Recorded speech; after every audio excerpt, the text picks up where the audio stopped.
This is Rita Peters, Editorial Director of BioPharm International. I'm joined by Melinda Richter of Prescience International, which works to accelerate the commercialization of bioscience. Melinda, what factors have contributed to the shift in focus of Big Pharma from internal R&D to external sourcing of early-stage projects? Well, I think we're all too familiar with the woes facing the pharmaceutical industry today. We have looming patent cliffs, a challenging regulatory reimbursement environment, rising costs, high attrition rates. Essentially, the pharma industry has reached a crisis point, and they must pivot, and they are. So one of the most prominent trends has been the large pharma merger mania, with Merck sharing Plow and Pfizer-Wyeth being two recent examples. Other companies have been diversifying their portfolio, focusing on non-pharmaceutical approaches that are less risky, like J&J's focus on consumer goods and Roche's Applied Science Research Tools division. And yet others are downsizing or spinning out divisions or separating into separate entities, such as Abbott and its pharmaceutical business, forming a new entity called AbbVie, and Pfizer selling off its animal health division are a couple of examples. But what every pharma is doing universally is looking to create a portfolio of options. Gone are the days when pharma focused mostly on an internal project that had a 10% chance of making it, and years before success could be predicted. Pharma needs multiple shots on goal at a variety of stages to be sure they can lead in a therapeutic area. Now, pharma has always in-licensed assets, but they tended to be later stage assets, usually after the asset was de-risked through a phase 1B or showed a proof of concept in a phase 2 clinical trial. But this landscape has become much more competitive. As the venture community disappears from the biotech landscape, pharmas are stepping in earlier and earlier to fill the gap. And I believe that those who get in first, who create those relationships, will make those assets essentially captive. And therefore, the pharma that gets in earlier and earlier will have the best odds to win. So we're seeing lots of pharmas doing earlier and earlier stage external collaborations in the discovery development continuum. We've seen sponsored research deals with academic groups like Pfizer Center for Therapeutic Innovation, that's in San Francisco, San Diego, Boston, New York. We've seen that with Sanofi's deal with UCSF. We've also seen, a lot of these one-off collaboration deals with companies, and that's very attractive for the pharmas to go after these earlier stage companies because by nature they are smaller, they're nimbler, and they're willing to take the risks that the large pharma just can't. Actually, in fact, these small companies have to swing for the fences, and they have to win. Pharmas have a lot to protect. They have to be more conservative. They have a brand to protect. They have a cash account to protect. And they have a workforce that doesn't have its compensation so back-ended the way earlier stage companies do. So when you bet on an early stage company, their motivation is for that end goal. So we are seeing that in the marketplace. But I think what's most interesting is looking at some of the more scalable external innovation experiments that are out there. So, for example, Merck has funded a nonprofit research institute called Caliber, for which academics from around the world can submit projects for which Merck will then have an option on. And, of course, we also have J&J establishing their J&J Innovation Centers in global innovation hotspots around the world, including San Francisco, San Diego, Boston, London, and Shanghai.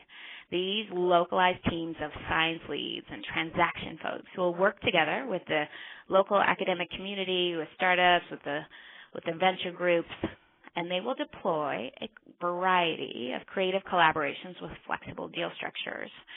The goal is to, again, live within the community and to identify and invest in a wide variety of early-stage assets.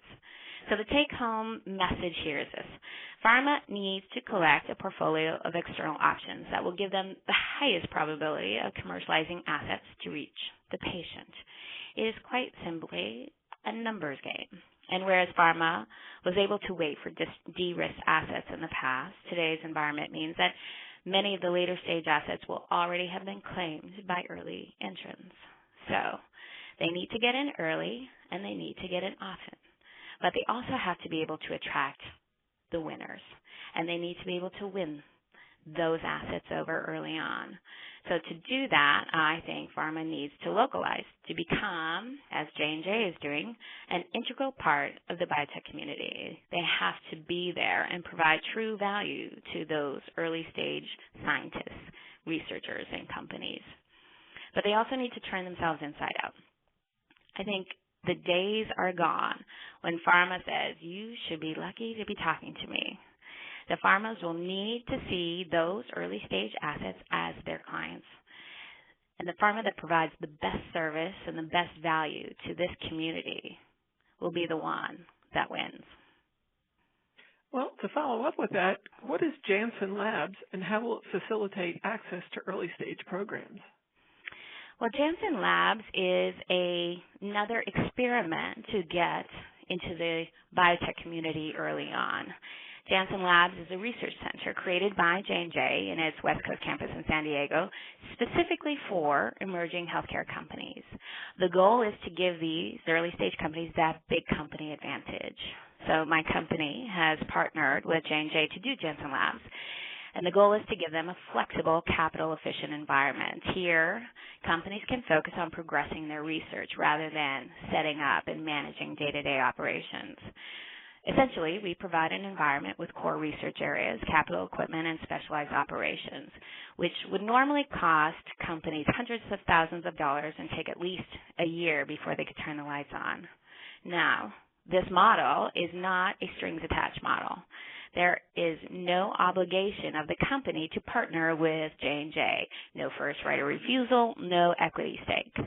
However, this model is set up to create a dynamic, interactive environment which fosters a close relationship between the company and J&J.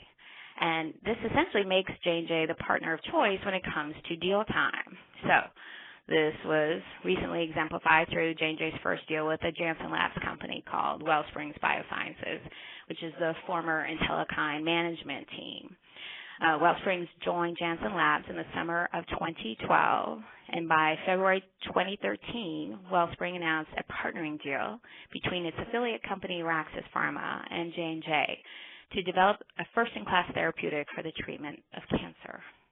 Now, certainly, J&J has created Janssen Labs to facilitate earlier access to companies to really be a part of the next generation of innovative products and technologies. But more importantly, I think they've established Janssen Labs to help the biopharma industry as a whole, providing support to early-stage companies when they're at their most fragile state, particularly given the exodus of the venture community from the biotech landscape.